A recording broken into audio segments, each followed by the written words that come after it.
here for a long time. Yeah. I've been here for a long time. I'll be here, I'll be here, I'll be here.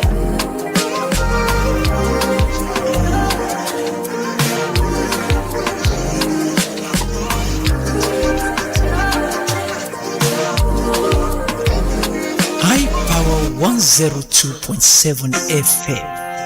Imunyogan Ubunia.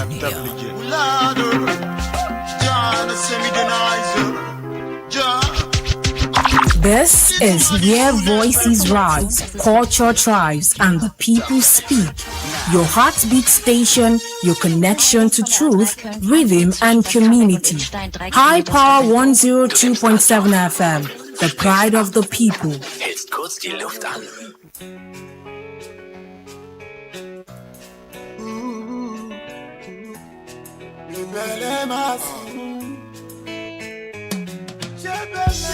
ọjọ́ rẹ̀ bí àná dàgbò òmìnira 1960 nígbà yẹn things easy gẹ́gẹ́ bọ́n ṣe wí darúgbó tó mi dán lòdùnú pátí gbòmìnira òmìnira ìdí dàbí ẹ̀wọ̀ náírà wá ìlú polúkúrú mùsùn ewé tàgbà lọ́jọ́ yan wọn níṣu abẹ́ orí ewé ẹ̀rí ṣùgbọ́n ẹ ò fẹ́ wí abẹ́ orí àgbà ẹ̀rí àtẹnujẹ ló fẹ́ pa yín pẹ̀tẹ̀pẹ̀tẹ̀ taná ní ìpọ̀pá ẹni bá tàgbà kó lọ́mọ ọ̀fẹ́ ni ṣé bẹ́ẹ̀ lẹ́ máa sùn tẹ bá sọ pé ò mọ kankan ẹ̀yìn àrò lẹ́ máa wà ṣé bẹ́ẹ̀ lẹ́ máa ṣẹlẹ̀ o ṣé bẹ́ẹ̀ lẹ́ máa sùn ṣé ní òṣèlú wa kan ẹ̀yìn àrò lẹ́ máa wà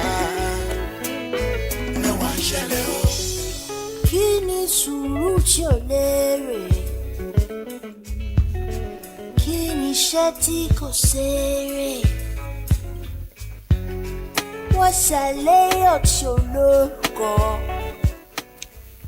The Baldwin in his famous quote on change posited that change is inevitable. Change will always occur, but the application of direction to change determines its progress. It is on this note that I welcome you to the most informative, educative, and your analytical program, Pinpoint, from the stable of your favorite radio frequency, High Power 102.7 FM, Emureile Owo. Pinpoint is a program that updates you on events and happenings that is reshaping the Nigerian system and its polity. Pinpoint is a program that informs you with detailed analysis of events and across politics, security, economy, education, and an in-depth view of government policy with related trending issues in the Nigerian system.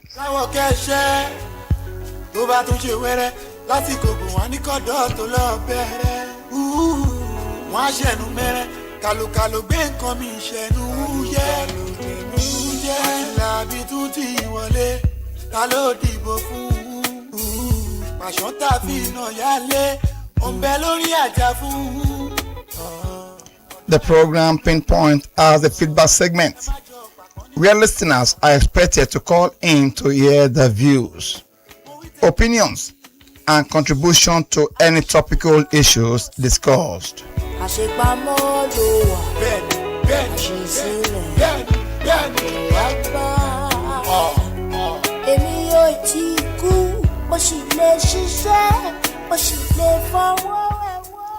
It is on this note that I welcome you on board the program. My name is Akin Adebayo, your host on the program. We want to go on a short break to be back in a very moment, in a short moment. Please don't change the dial.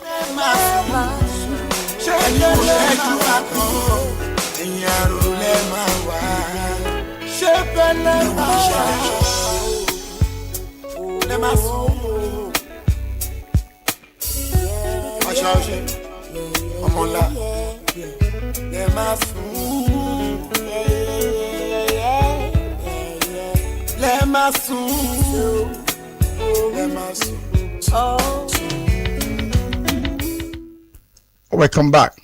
It's still your program Pinpoint. We are transmitting from your darling station, iPower 102.7 FM, Emurele Owo. Today, we shall be discussing on the intrigue, the politicking and politricking build up to the 2027 general election. Of course, as we all know, there are so many permutation, calculation, jumping of ship, the campaign. Just name it. So many events are already unfolding itself in build up to the general election of 2027. As some people would say, Nigerian politicians, they no longer see the calendar in the year 2026. In fact, they are already in the year 2027. And it didn't just start today. Nigerian politicians have been in the year 2027 far back the year 2024. That is when they've been emphasizing the year 2027. And this question begins to come to my mind all the time. Don't we even think of governance? Why is it that year in, year out, virtually even year that there are no election, it always seems as if we are in the election year. People are always thinking of contesting, winning election, and there seems to be less concern about the art of governance, fulfilling promises made during the electioneering campaigns, bringing to reality what they actually promised the people. The very minute they win an election, they all withdraw back to their shells, thinking of how to that's why I keep on saying it. In Nigeria, that is why it is very easy for any politician to jump ship from one party to the other, simply because it appears that in Nigeria we only have one party, and that is the party of the politician. There is no political ideology, no political, I don't even know how to paint it, because we are very familiar with what's obtainable in the UK, or should I say European countries. We are familiar with what is obtainable in the US. This is a country that bring to the front burner their policy front, their political ideology in achieving and implementing those policies. But in Nigeria, anything any politician tells you, just know that it's going to be a ruse, if not in total force. I remember vividly a chairman promising to build an airport in his local government, for crying out loud. It's not even easy for state to build an airport, not to talk of a local government.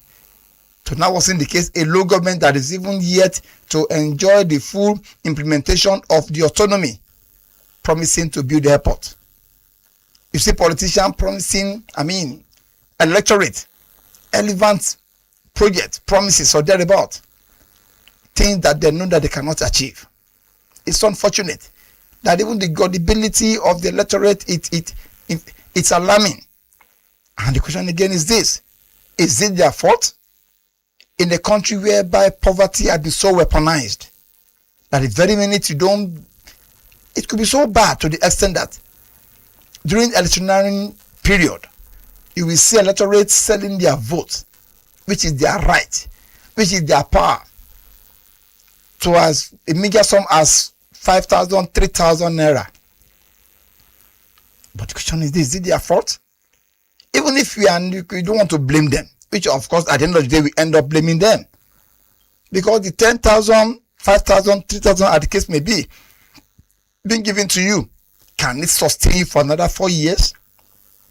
A friend of mine once did a particular calculation of 10,000 naira being distributed during a particular election, and said, do you realize that for every day, the amount of that 10,000 for the rest of the 4 years is not up to 1 naira? I said, that is terrible.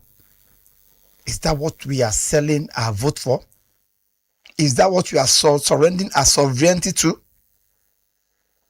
Some people will even tell you that, okay, let me collect this money, because I don't know when I'm going to collect another one.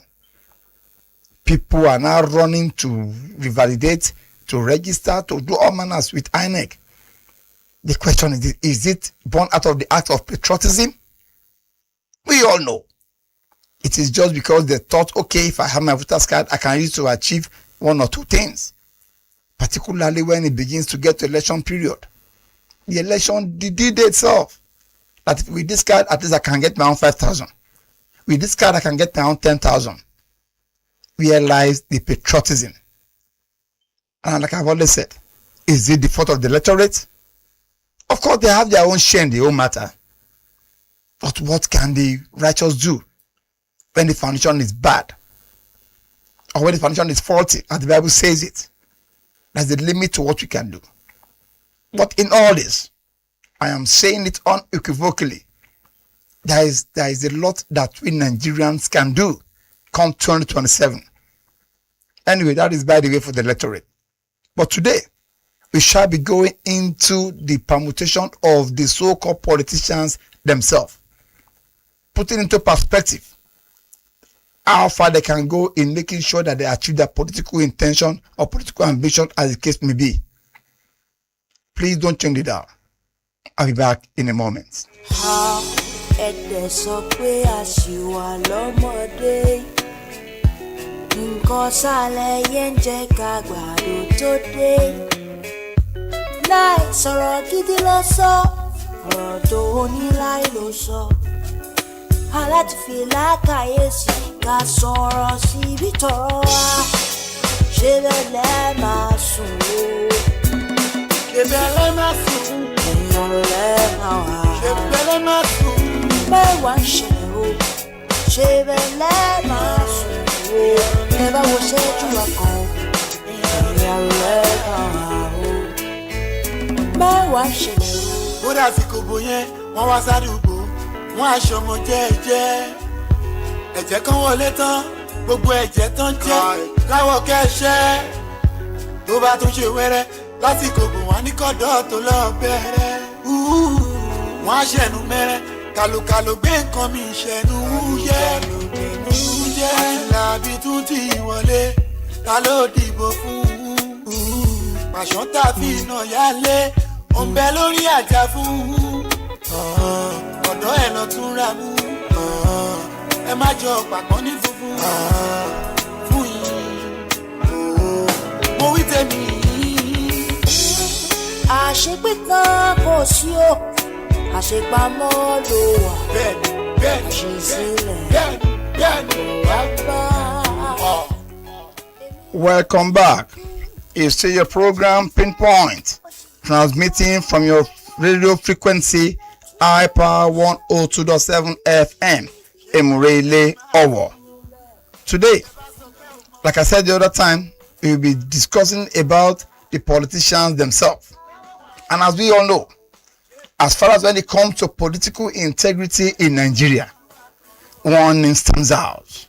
And what is that name? Former President Goodluck Ebele Jonathan, popularly known as Gej. But of course, Gej's name has been on the news, has been in the paper for the reason of 2027 election. And that is why today we are going to discuss about Gej Goodluck Ebele Jonathan extensively. But please, we should try to understand that whenever I say Gej, I call it means Goodluck Ebele Jonathan. So please, we should not mistake the names for any reason whatsoever. So today, we shall be discussing about Goodluck Jonathan and the 2027 presidential calculations, constitutional questions, political intrigue, and the burden of history. Like I said the other time, when it comes to election, politics, governance, sincerity, and uprightness, I think Goodluck Jonathan stands out. Because in the history of this country, that happens to be a man that lost an election and he actually handed over without even going to court, despite the pressure from his political allies, from his political parties, from his ethnic and religious groups. The guy eventually threw in the towel by saying that, okay, he accepted defeat. In fact, reliably gathered, people were still expecting the result when he put a call through to late President Muhammadu Buhari to actually congratulate him about the victory of the poll. How many African leaders can do that? In a continent whereby we have the sit-tight syndrome. In this Africa, we have leaders that have spent almost for something years. We have some that have spent at something years. We have some that have deliberately manipulated, upturned the constitution just to perpetuate themselves in power. But Goodluck Jonathan, like I've always said, you can equate Goodluck Jonathan to a person like Nelson Mandela, South Africa. The Mandela never contested. He only did a single term, which means he was not interested. Can we say that due to old age? Well, we don't have to go into that. But the fact remains that Mandela fought the apartheid period. He contested and he won an election, and he did just a single term. But Jonathan, good and fine. He succeeded his predecessor, Les Yaradua. He did another term, and it attempted another one where he now lost. He never fought it. He never went to court. He never set the country ablaze. Like one person formerly said, former president once said, that an election is going to be a do or die affair. And of course, the immediate recipient of that election, let me say the person Obasanjo once said, build to 2027 election, is going to be a do or die affair. Of course, Jonathan Yaradua emerged, but Yaradua went before the world in New York during the Hunger Program, United Nations General Assembly, where he confessed that he knew that the election that brought him to power was marred with irregularities, that they're going to put in place an electoral reforms. And we should not deceive ourselves. That singular act has indeed helped the electoral process of the Nigerian system. So as we are commending Jonathan, we should not equally forget Yaradua, his predecessor.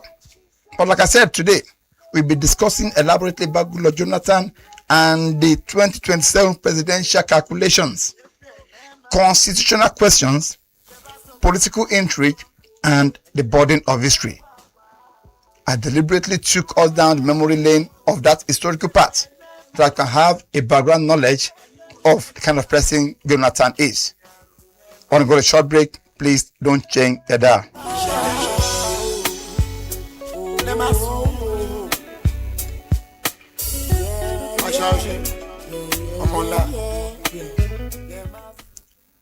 The renewed conversation around the possible return of Goodluck Jonathan to Nigeria's presidential contest in 2027 have once again exposed the complexity of the Nigerian politics, a terrain where constitutional interpretation, elite bargaining, regional balancing, party survival, and personality politics intersect in dramatic fashion. Although the former president has neither formally declared interest nor aggressively entered the political arena, but his name continues to dominate political discussions across party lines, from the ruling All Progressive Congress APC to the elements within the People's Democratic Party and even sections of the civil society. Jonathan remains a recurring political possibility. The persistence of his name in national calculation speaks volume about Nigeria's democratic anxiety, leadership deficit, and the unresolved tension within its political architecture. Like I said the other time, the name Goodluck Jonathan has been ringing bell now for the best reason. Let me put it that way. Because if he had not probably done well, I would like to speak less about his governance, because of course there was a high level of corruption in the government. Of course, we don't know about the journalist Madueke presenting in the UK courts. But many politically come out to say that Goodluck may not know about all these things. That maybe he wasn't have a full grip of the administration. But the corruption was even traced to his wife, but eventually the case was crushed. But till date, nothing has been found or traced to Goodluck Ebele Jonathan. But he actually did something that makes him to stand at it tomorrow. And that is why his name will continue to feature prominently. And that is why whenever I hear the name Goodluck anywhere, or Lucky as the case may be, it seems to be more attributed to the personality of former President Goodluck Ebele Jonathan, putting into consideration his trajectory, in assuming power.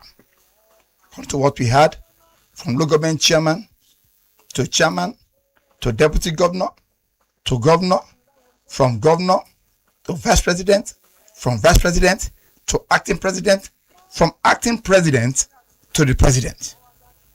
I don't think there has been anybody in human history that has assumed political office without contesting to the level of presidency in any country. Till tomorrow is trajectory in political ascension has been, in fact, to me personally, it should be a course to study. It wasn't an appointment. We should get it straight. Political, in fact, elective post, so to speak. And he assumed it to the presidency. We don't need to beat around the bush. It's crystal clear that indeed there is a divine intervention in such matter. The only person that had similar political trajectory like Jonathan happens to be Abraham Lincoln, that whenever he lost an election, he will not contest on that very particular position. He will step up again to contest. And I think maybe the 9th or 10th time that he will not stand for an election, which was now the presidential election. Somebody that has never won an election. Till tomorrow, I commend the Democratic Party then for them to have even allowed somebody of that nature that has never won an election to actually fly the flag of the party, of Democratic Party then. And lo and behold, he contested and he won. And that was the only election Abraham Lincoln ever contested and won in his political history. You can fact check it. But in the case of Jonathan, he never ever contested for it. Lo and behold, he ascended to the position of the presidency. The question now is this: can we now begin to doubt the spiritual correlation to it? Can we begin to doubt the divine intervention to it? Can we begin to doubt the presence or the hand of God in his ascension on political office appointment or assumptions? So that is why today we are bringing on board the name Goodluck Jonathan. And like I said the other time, his name has been in the news for the good reason. Please don't change that out. It's your program Pinpoint. We want to go on a short break. So we'll be back in a moment. Please don't change the dial.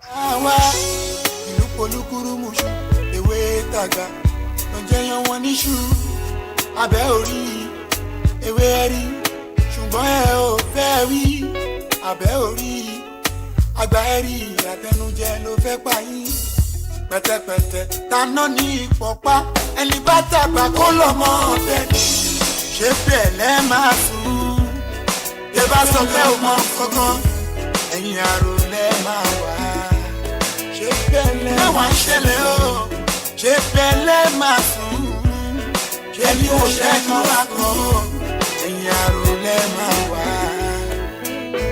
Ẹ wá ń ṣẹlẹ̀ o. Kí ni sùúrù tí ò lérè? Kí ni iṣẹ́ tí kò ṣeré? Wọ́n ṣàléyàn tí ò lórúkọ. Ó kúkú ṣiṣẹ́ rere. Ẹ̀dẹ̀ sọ pé a ṣì wà lọ́mọdé. Nǹkan sálẹ̀ yẹn ń jẹ́ ká gbàdo tó dé. Láì sọ̀rọ̀ gidi lọ sọ, ọ̀rọ̀ tó ní láì ló sọ.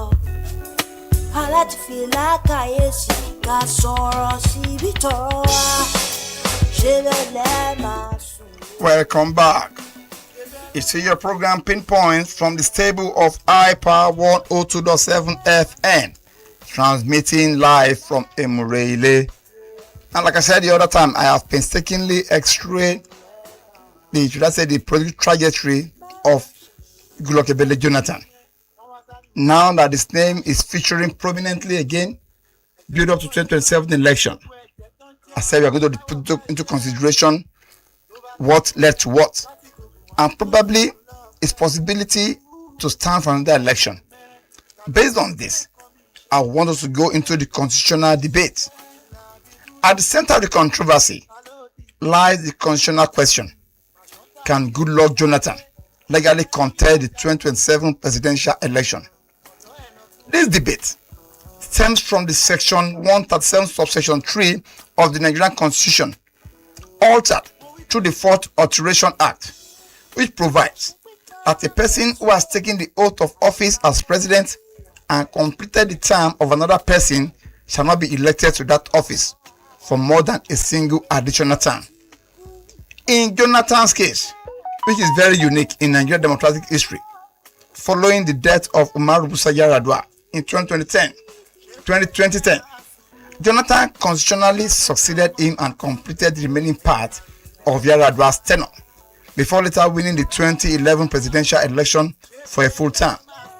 Now, supporters of Jonathan argued that the constitutional amendment should not apply retroactively because the law came after his tenure. According to this school of thought, constitutional provision cannot be used to punish or disqualify action that predated their enactment. They insisted, that is, his followers, that Jonathan remains constitutionally qualified. The question now is this: if you look at it very, very well, he succeeded his late boss in person of late Umar Musa Yar'Adua. But of course, opponents, however, contend that the spirit of the law was specifically designed to prevent an individual from occupying the office beyond the equivalent of 2 terms, which is 8 years. These people argued that following Jonathan to return would undermine the intention behind the constitutional amendment and reopen dangerous debate over tenure elongation. Now, legally, the matter may eventually require judicial interpretation if Jonathan ever declares his intention to contest. Politically, however, the constitutional argument is merely one layer of a far more complicated chessboard. Fine. We shouldn't deceive ourselves. If you are saying that, okay, if he cannot contest because he has been given the right to contest for 2 terms, which makes up 8 years, that is why the constitution needs to be very clear about that as well. What makes up 2 terms is 8 years. To the best of my understanding, in the case whereby he spent the remaining 2 years of late Yar'Adua, contested for another 4 years for another term, let's put aside the issue of oath taking. Let's put it aside, oath taking. But he has spent 2 years of Yar'Adua. He has spent another 4 years. He now wants to contest again for another term. 2 plus 4. 4 plus another 4. That is 10 years. The question now is this: is the issue of years not superior than the oath taking?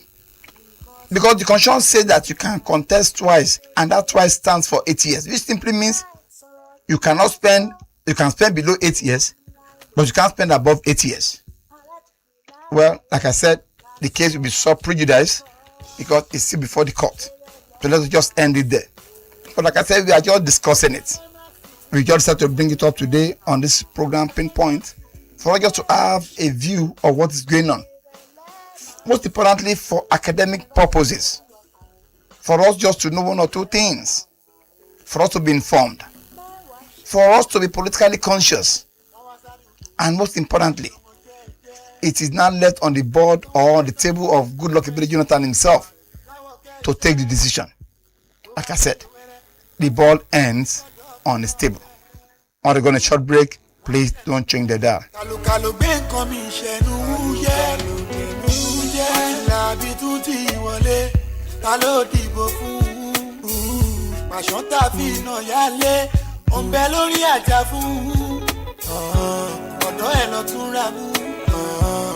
Ẹ má jọ pàpọ̀ ní funfun fún yín. Mo wí tèmi. Àṣepé kan kò sí o, àṣepamọ́ ló wà. Bẹ́ẹ̀ni, àṣesílẹ̀ bẹ́ẹ̀ni. wá gbà. Èmi yóò ti kú, mo sì lè ṣiṣẹ́, mo sì lè fọwọ́ ẹ̀wọ́, mo sì lè túlẹ̀ mi ṣe yìí. Ṣé bẹ́ẹ̀ lẹ́ máa sùn? Ṣé bá sọ pé o mọ nǹkan kan? Ẹ̀yin àrùn lẹ́ máa wá.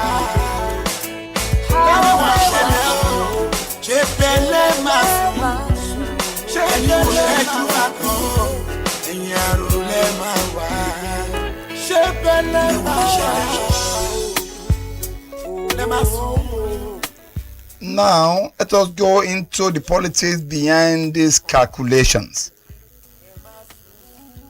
Goodluck Jonathan followers, loyalists are the ones doing all these calculations. Now, let us now go into the politics behind this calculation. The growing interest in Jonathan's political future is less about constitutional legality and more about political convenience. Politician, what they are after in their life is their own personal interest, irrespective of whose horse is God. The very minute their interest is protected, you will see them going out all there in achieving their intent target. And the very minute their interest is no longer protected, you see them going out all as well, making sure that they upturn the entire system, like we are experiencing now. I remember vividly build up to 2023. I knew the role Nasir El-Rufai played. And look at it today. The person that Nasir El-Rufai went all out for to push his interests. Now they're no longer on the same page. And the story is fast changing.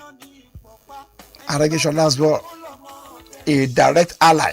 In fact, if I'm not mistaken, one of the most trusted allies of the incumbent president, all because of political interest. They are now at loggerheads. They are now at each other's throat. That's why I keep on saying that politics in Nigeria is a dirty game. But of course, you must not leave it for the dirty people. And that is why we ourselves, we the clean people in quote, I deliberately use in quote, need to equally go into politics. Because as long as we continue living it for those that are playing it now, when we don't show interest, when will they do it better? So that is why, if you know you're interested in politics, I strongly advise and I counsel you, please go into it. Nigerian political elites are currently navigating a fragile environment characterized by economic hardship, insecurity, regional distrust, and declining public confidence in governance. In such circumstances, political actors often search for a familiar figure perceived as moderate, less confrontational, and nationally marketable. Like I said the other time, with all that I just read out, it is crystal clear that Jonathan actually fits in, particularly at a moment like this. Because if we should caustically look into other aspirants as the case may be, there's this baggage of burden of political proofs on them from their former maybe political office hold or the former office they once held, as the case may be. So this are really giving politicians permutation, calculating a hell of a headache, and that is why they now resolved. Whom can we use that is having that marketable, that's having that profile, that is more suitable to challenge the incumbent president government? And that is why the name Goodluck Jonathan is now featuring prominently on the lips of Nigerian politicians. Jonathan fit that profile for several reasons. Number one, he is widely perceived as a relatively peaceful Democrat who considered defeat in 2025 an action that strengthens Nigerian democratic reputation. Like I said the other time, Goodluck Jonathan action then actually strengthened Nigerian political reputation, because I don't think it has ever happened in Africa. I think George of Liberia did similar thing recently. That an incumbent to lose an election and we hand over, particularly Nigeria, a multi-ethnic, multi-religious country, and Jonathan actually handed over. That singular act of this, no doubt, seriously strengthened Nigerian democratic reputation. It retains substantial goodwill internationally and within sections of the Nigerian electorate. Number three, he is viewed by some northern political bloc as less politically threatening than more assertive southern contenders. Like the incumbent president, people refer to him as the master strategist. They call him Afobaje, Toba Joba, kingmaker that now became king. You can know how powerful such person could be. And we should not deceive ourselves. Give it to him. As we are eulogizing Goodluck Jonathan regarding his kind of political and politicking that the case may be, the same way we should call it commend, or should I say we should call it recognize the incumbent president as indeed a master strategist, because what he achieved, I can say it with my chest wide open, that I don't think anybody has really achieved it, particularly in southwestern Nigeria. Awolowo tried it, never succeeded. Abiola tried it, never succeeded, and now he succeeded. Of course, people will say, but Obasanjo was a president of necessity, as at the time he contested. You should not deceive ourselves. The crisis of 1993 that trickled down to 1998 when Abiola eventually died actually bettered Obasanjo's presidency.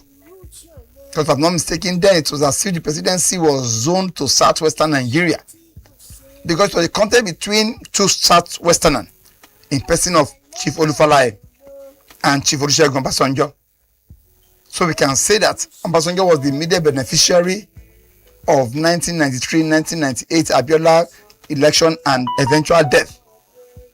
So I can say it unequivocally that Obasanjo got his own on the platter of gold. Put it into perspective, or side by side, the intrigue, the permutation, the calculation, the sacrifices, the risk that was involved in the emergence of Bola Tinubu within his party, along religious lines, among his ethnic groups, I mean, name it. It was indeed a die-hard situation, and he emerged. So, of course, wrestling power from a personality of that nature involves real hard work, and not just hard work, but a contender that will have the reputation that Goodluck Jonathan is having, both locally and internationally.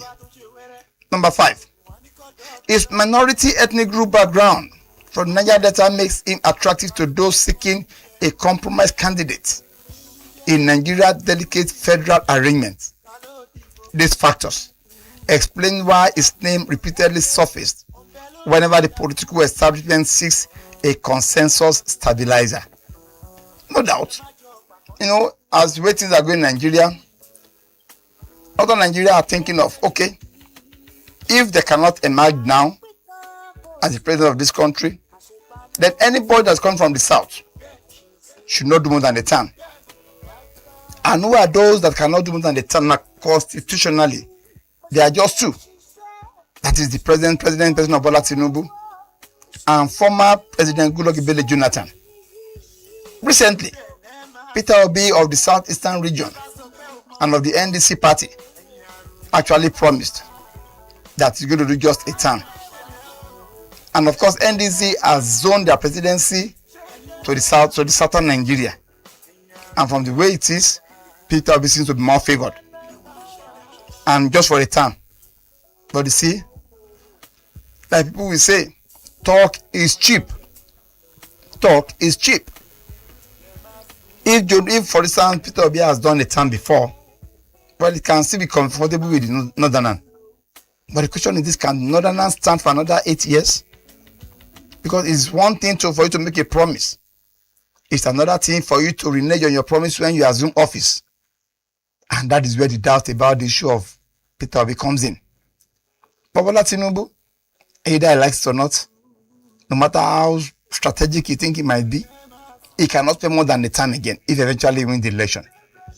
Jonathan, either he likes it or not, if the constitution allows him, going by what I said the other time, he coming on board amounts to 10 years, which is against the position of constitution of 2 term 8 years, because 2 term does not surpass 8 years.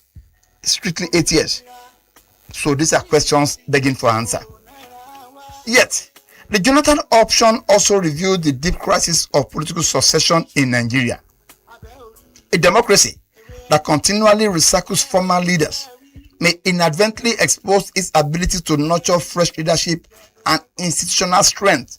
Of course, these are issues of grave concern. I repeat, of grave concern. We've seen in this country Where former governors will become senator. Where former governors will become minister. Where minister will become governor. After finishing their governorship, they go back again to senator. Terrible recycling. I mean, the question is this. Is this how it's being done overseas? Of course, we've seen instances in the US, for instance, where a senator becomes the president. But I am yet to see where a senator, a congressman in the US will become a minister, will become a governor, and still come back to become a senator. No. But I've seen instances where senators become president in the United States. Barack Obama is one, Joe Biden is another. But in Nigeria, you will see a governor becoming a minister, a governor becoming a senator becoming a minister, a senator becoming a governor, a minister becoming a senator, a minister becoming a governor. I mean, I just don't get it. The worst case now is former governors are now seen in National Assembly as their retirement home. A reasonable percentage of the present serving senators in Nigeria are former governors. Now there's an imbroglio now bring up in Ogun State between Benga Daniel, a serving senator and a former governor, and the incumbent governor equally eyeing the same senatorial seat. That's what they're talking about, the recycling mentality. Now this is a democracy that continually recycles former leaders. May it advently exploit its ability to nurture fresh. There is no way if this recycle continues, when are we going to have young leadership? And when are we going to have strong institutional strength? Let's look at the intrigue within the political parties. The intrigue surrounding 2027 is not merely about Jonathan himself. It's also about the survival strategy of political parties. Within the ruling All Progressive Congress, discussion around zoning, incumbency, and internal rivalry continue to shape calculation. Some political actors may see Jonathan as a useful bridge candidate, capable of calming regional tension or preserving certain power structures. Within the opposition People's Democratic Party, the Jonathan narrative raises uncomfortable questions about ideological direction and leadership renewal. The party that once produced Jonathan as president now faces the dilemma of whether to embrace nostalgia or cultivate a new generation of national figures. As we all know, the most troubled party now in Nigeria, if I'm not mistaken, is the PDP. PDP is in a serious troubled water. PDP is swimming in the water infested with shark, crocodile, and I mean, just name it. Is it that same party that want Jonathan to come and contest? Of course. The PDP that are winning might want to use him as a SPV, special purpose vehicle. That was the theory that emanated from a particular politician. He's equally standing for an election now. Probably if it comes out now, maybe it can be used to rejuvenate the party, maybe for future election. That might equally be another agenda. And that is why I keep on saying that Jonathan on his own part really needs to sit down and do his own calculation without any interference whatsoever. Because as long as this politician continue to calculate, permutate for him, I don't see things going down well. There's also the larger issue of Nigeria unwritten zoning tradition, the delicate balancing of power between North and South. Any Jonathan candidacy could trigger intense argument over whether the South should retain power beyond 2027 or whether power should rotate back to the North after the current administration. Consequently, Jonathan has become a symbolic battlefield for competing regional, partisan, and elite interests. Now, let us look at the personal factor that is the Jonathan's brand, political brand. The Jonathan political brand. Perhaps the most fascinating aspect of 27 conversation is the enduring power of Jonathan's personal image. Unlike many Nigerian political figures associated with combative rhetoric or authoritarian tendencies, Jonathan cultivated a public persona built around humility, calmness, and restraint. His famous system that his political ambition was not worth the blood of any Nigerian elevate his democratic credentials after the contentious 2015 election. To many Nigerians, especially amid growing political polarization, Jonathan represents civility in leadership. However, critics maintain that his administration struggled with corruption allegation, policy inconsistency, insecurity, and weak political coordination. Critics equally argued that his excessive romanticization of his tenure ignores serious governance and shortcomings. Thus, Jonathan's political personality evokes two competitive narratives. One, for admirer, it symbolizes tolerance, democratic maturity, and national reconciliation. For critics, it represents missed opportunity and the dangers of overly soft leadership in a difficult political environment. It should be noted that both perceptions continue to shape the national debate. The broader democratic implication. The Jonathan 2027 discussion ultimately transcends one individual to raise profound questions about Nigeria's democratic evolution. Number one, should constitutional ambiguity determine political destiny? Has Nigeria developed strong enough to institute beyond personality? Number three, why does the political system repeatedly return to familiar figures? Number four, is the electorate searching for stability or merely reacting to current frustrations? In all this, the debate reflects a nation still struggling to define the character of its democracy nearly 3 decades after the return to civil rule in 1999. A healthy democracy should encourage leadership, renewal ideology, competition, and nation continuity. I want to go on a short break. Please don't change the dial.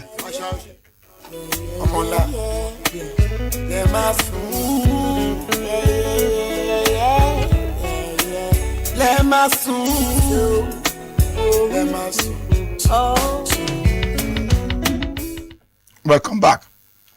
The speculation surrounding Goodluck Jonathan and the 2027 presidential election remains one of the most intriguing developments in Nigeria's evolving political landscape. Whether or not he eventually contests, the conversation itself reveals the unresolved constitutional tension, elite intrigue, and leadership uncertainty. Define contemporary Nigerian politics. Jonathan remains a powerful political symbol, admired by some as a statesman of peace, criticized by others as a reminder of unfinished governance battles. But beyond the man himself lies a more consequential issue: the urgent need for Nigeria to strengthen democratic institutions so that national progress no longer depends on recurring political personality. As 2027 approach, Nigerian must decide not merely who should govern, but what kind of democratic culture the nation truly deserves. Like I've always said, Nigerian democracy is no longer an evolving one. Close to 3 decades that we have been practicing our democracy is no more nascent. But how far have we been able to improve on our democracy? Has Nigerian democracy been able to build strong institutions? Or rather, we've been able to build strong individuals, strong personalities? Is our democracy really taking after the one we went to copy from the US? Just like Donald Trump during his first term, when he wanted to sit tight in the Oval Office, he was bundled out. Do we have strong institutions in Nigeria that can strengthen our democracy? Starting from the INEC, particularly the chairman that has been appointed by a sitting president. The saying goes thus: he who plays the piper dictates the tune. Are we now saying that an INEC chairman appointed by a president fault an election of the incumbent president that appointed him? The Jonathan case was a very rare one. Of course, give it to Professor Tairu Jega, but as the election was going then, as the votes were coming in, because that was the fourth time I think card reader was implemented, was used. and to a large extent, he actually checked election manipulation. But ever since then, trust our politician. These guys knows how to circumvent the system. But how can a formidable and strong institution be built, particularly with the kind of leaders we are producing in this country, particularly the kind of politician occupying elective posts? It is only in Nigeria you see politics as an investment. It is only in Nigeria you see politics as a job, as an occupation, so to speak. Is this how it's being practiced in Senate climb, like we always paint it? Is this how we continue with it? Like Sonokos we always sing, which way Nigeria?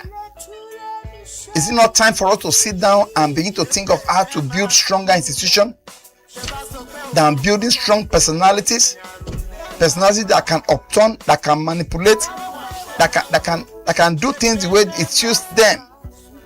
And the very minute it seems there is not in their favor, they are ready to wreck the ship. And this is one of the very few things that actually stood Goodluck Ebele Jonathan out. Jonathan, no doubt, his name will continue to feature prominently in the political landscape of this great nation, Nigeria, for the singular act of concession, for the singular act of saying that his ambition doesn't want the blood of any person, for the singular act of trying to stabilize the institution. But the question is this: can the even when the institution is stabilized, can't it again be altered by the same politician that can go all out in making sure that they achieve their so-called intentions, their so-called ambition, at the expense of the Nigerian populace? Jonathan, like I've always said, will continue to feature prominently. Like I said, the case is in court to the limit to how we can discuss it, because it will be sub judice. Premised on this, I'll be doing the calling today on the program, and my thanks goes to the general manager of this great station, in person of Engineer Paul Olotu, the head of program, Olurotimi Elijah, the head of news, Alaba Adeyemi, and every other management team, and the engineering crew that brought this program, that made it to be a huge success. I want to say a very big thank you to every one of you, and to you, our listeners. Like I've always said, if you are not there, we won't be here. I want to say a very big thank you to you all. Please keep faith with us. Let us keep having hope that the system will one day be a better one for every one of us. It is on this I want to say thank you for being there for us. So be back again next week with another fascinating topic on your program Pinpoint. I remain your humble host, Akin Adebayo. Bye for now, and God bless. Okuku ṣiṣẹ́ rere, ha ẹ̀dẹ̀ sọ pé.